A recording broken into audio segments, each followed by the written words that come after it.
Phone එකක් ගද්දී ඔයා battery ගැන හොඳටම හිතන කෙනෙක්ද? මෙන්න මේ වීඩියෝ එක තමයි ඔයාට. ඔව් මේ තියෙන්නේ Samsung Galaxy M35 5G smartphone එක.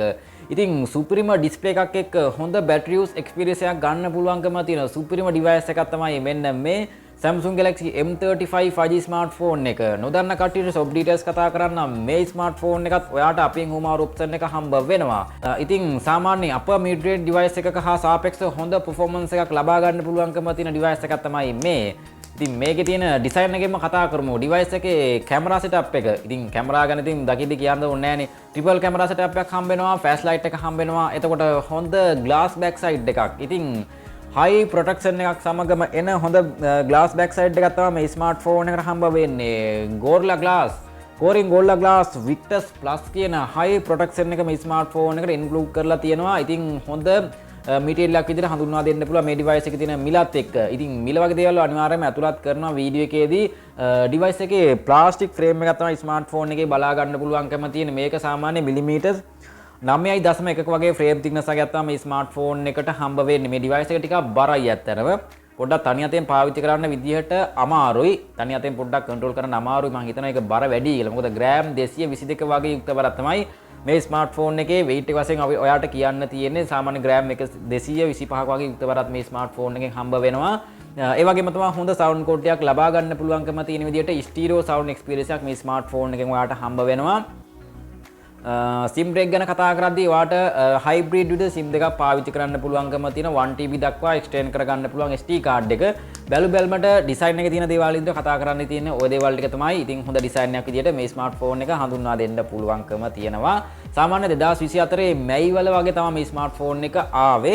ඩිවයිස් එකේ තියෙන ඩිස්ප්ලේ එක. ඉතින් ඩිස්ප්ලේ එකත් අන්න එහෙමම තමයි හොඳ ඩිස්ප්ලේ එකක් විදිහට කියන්න පුළුවන්.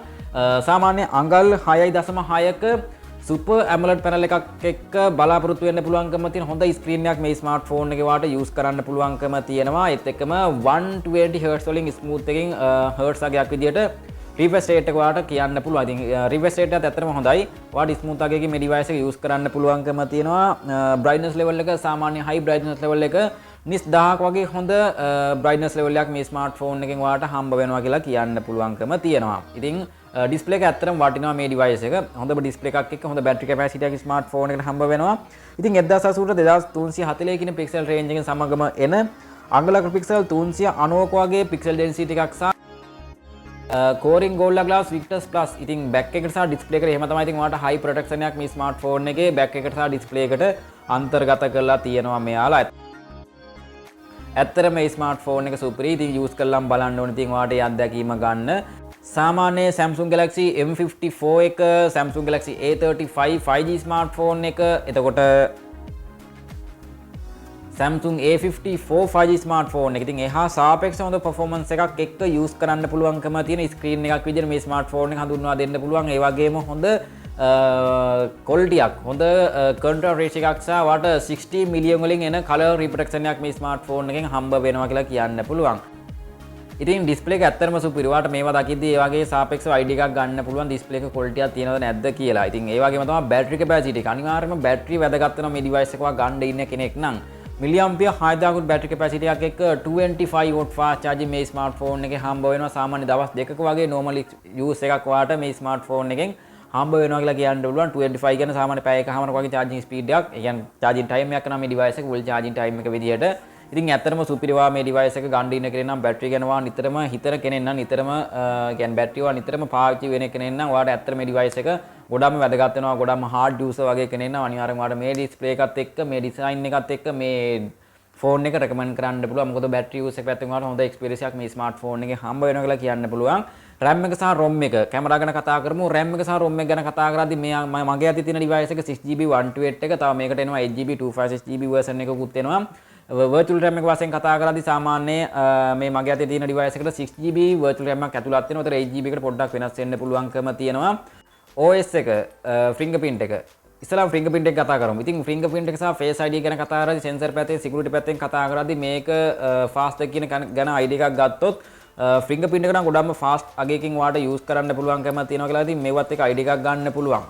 අනිවාර්යයෙන්ම ඔයා channel එක subscribe කරන්න. ඔයා මේ channel එකට අලුත් කෙනෙක් නම් ඔයාලට අලුත් වෙන ස්මාර්ට්ෆෝන් සහ ඔයාලට ඕනම device එකක් අපෙන් හෝම් ආර් ඔප්ෂන් එක ලබා ගන්න පුළුවන්. කිරිබාතිරුම් පුවයි අපි වෙතින් ඉතින් මේකේ ස්පීඩ් එක ගැන කතා කරද්දී ඔයාලට ID එකක් ගන්න පුළුවන්.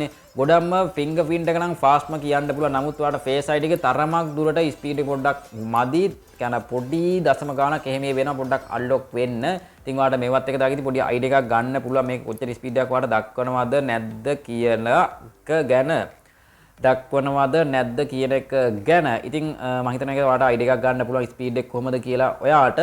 කැමරා සෙටප් එක. ඉතින් කැමරා සෙටප් එක ගැන කතා කරද්දී ඔයාලට මේ ඩිවයිස් එකෙන් හම්බ වෙනවා සාමාන්‍ය මෙගාපික්සල් 50ක. මෙගාපික්සල් 50ක ප්‍රධාන කැමරාවක් තමයි ස්මාර්ට්ෆෝන් එකට හම්බ වෙන්නේ. මෙගාපික්සල් 8ක අල්ට්‍රා වයිඩ් ලෙන්ස් එකක්. මෙගාපික්සල් 2ක මැක්‍රෝ ලෙන්ස් එකක්ද ඇතුළත්ව. ඉතින් කැමරාවත් ඇතුළේ සාපේක්ෂව අවුලක් වෙන්නේ නැහැ. OIS පහසුකම හම්බ වෙනවා. ඉතින් සාමාන්‍ය වීඩියෝ ධාරිතාවයක් විදිහට අපිට 4K දක්වා 4K 30fps දක්වා වීඩියෝ ධාරිතාවයක් හම්බ වෙනවා. ඊට අමතරව ඉලෙක්ට්‍රොනික ස්ටේබිලයිසේෂන් ඔප්ෂන් වගේ ෆීචර්ස් ද මේ ස්මාර්ට්ෆෝන් එකෙන් උතුවාට ඇවරේජ් අපිට බලා ගන්න පුළුවන්කම තියෙනවා. Pro option එක, Pro video option එක, night mode එක, food mode එක, panorama, macro mode එක, super slow motion සහ slow motion වගේ features ස්මාර්ට්ෆෝන් එකේ හම්බ වෙනවා. ආට 4K දක්වා 4K 30fps වලින් maximum වීඩියෝ ධාරිතාවයක් ගන්න පුළුවන්. සාමාන්‍ය වාට Samsung A35 M54 එතකොට A54 ඒ හා සාපේක්ෂව කැමරා ක්ලියර් එකක් ඉතින් මේ ස්මාර්ට්ෆෝන් එකනොත් ඔයාලට හම්බ වෙනවා කියලා කියන්න පුළුවන්. ඇවරේජ් විදියට ඉතින් සාමාන්‍ය ක්වොලිටි එකක් විදිහට හඳුන්වා දෙන්න පුළුවන්. මොකද මේක ගෙවන මිලත් එක සහ ෆොටෝ ක්වොලිටි ගැන කතා කරද්දී ඉතින් ඔයාලට යම් තාදුරට ID එකක් ගන්න පුළුවන්. මේවත් එක කැමරාවේ ක්ලියර් එක ඔයාලට කොහොමද කියන එක පිළිබඳව. ඉතින් සෙල්ෆි කැමරාව ගැන කතා කරද්දී සෙල්ෆි කැමරාවට හම්බ වෙනවා මෙගාපික්සල් 13ක සෙල්ෆි කැමරාවක් එක්ක 4K දක්වා 4K 30fps දක්වා සෙල්ෆි කැමරාවෙන් ඔයාලට වීඩියෝ ක්ලික් එකක් ගන්න පුළුවන්. සෙල්ෆි කැමරාව නම් ඇත්තටම හොඳ තත්ත්වයේ ක්ලික් එකක් ඔයාලට ගන්න පුළුවන්කමක් තියෙනවා කියලා කියන්න පුළුවන් අනිවාර්යයෙන්ම. ඉතින් natural colors ගන්න පුළුවන්කම තියෙන සෙල්ෆි කැමරාවක් විතර ඔයාලට average බලා ගන්න පුළුවන්කම තියෙනවා මේවත් එක්ක දකිද්දී. එතකොට 4K දක්වා 4K 30fps දක්වා වීඩියෝ ධාරිතාවය සෙල්ෆි කැමරාවෙන් ඔයාලට හම්බ වෙනවා. ගොඩක්ම මේක සුවිශේෂී වෙන්නේ මේකේ තියෙන බැටරිය තමයි ගොඩක්ම highlight කරන්න පුළුවන්කම තියෙනවා. දන්නවා සාමාන්‍ය Samsung ලගේ M series එකේ ගොඩක්ම බැටරිය අතින් ගොඩක්ම ආයු කාලයක් අනිවාර්යයෙන්ම ගොඩක් device වල හම්බ වෙනවා කියන එක ගැන. ඉතින් මේකේ තියෙන OS එක ගැන කතා කරද්දී Android 14 තව ගොඩක්ම අප්ඩේට් බලාපොරොත්තු වෙන්න පුළුවන්කම තියෙන විදිහට සාමාන්‍ය මේකේ තියෙන chipset එක ගැන කතා කරද්දී වාට Exynos 1380 කියන 5 nanometers වලින් support කරන chip එක තමයි smartphone එකේ run වෙන්නේ. overall වාට ARM Mali G68 MP5 කියන graphic version එක තමයි මේ smartphone එක වාට බලා ගන්න පුළුවන්කම තියෙන. ඉතින් මේක game වලට ටිකක් විතර highlight කරන්න පුළුවන්. මොකද battery අතින් වා හොඳට හිතනගෙන ඉන්නම් game වලට අනිවාර්යෙන් ඒක වාට recommend කරගන්න පුළුවන් නේ.